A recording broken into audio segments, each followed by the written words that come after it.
Hello viewers, 4DIYers here with another video for everyone. In this video here I'll be showing you how to replace the washer nozzle on a Honda Pilot. This is a 2011 model, but this process may apply to other Honda models as well. A link to these specific washer nozzles will be included in the video description. With age, these washer nozzles will eventually break, not allowing the washer fluid to be sprayed onto your windshield. I have already replaced the one, then the other one broke. For a temporary fix, I used adhesive filled shrink tube that did work for a short period. Then it did come apart eventually, so I taped everything together to keep the pressure in so one washer nozzle was still working. Here I'm removing the tape and heat shrink.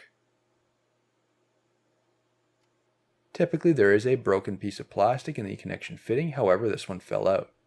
Once the outer black retaining plastic ring is removed, then you can use a small standard screwdriver or pick to remove the broken plastic connection. Use pliers to push in the clips for the washer nozzle on the hood, then remove.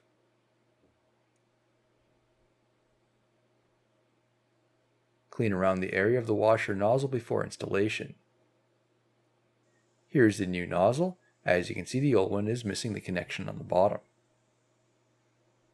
Install the new nozzle. It just snaps into place. Snap the retaining ring back into place in the fitting. Now snap that fitting back into place on the underside of the nozzle. If you are having problems getting it seated, you may need to use pliers to squish the connection together. After that, a quick test can be done to ensure everything is working correctly.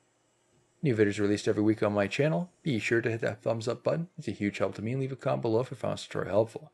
If you're not a subscriber, be sure to also hit the subscribe button. Thank you for watching.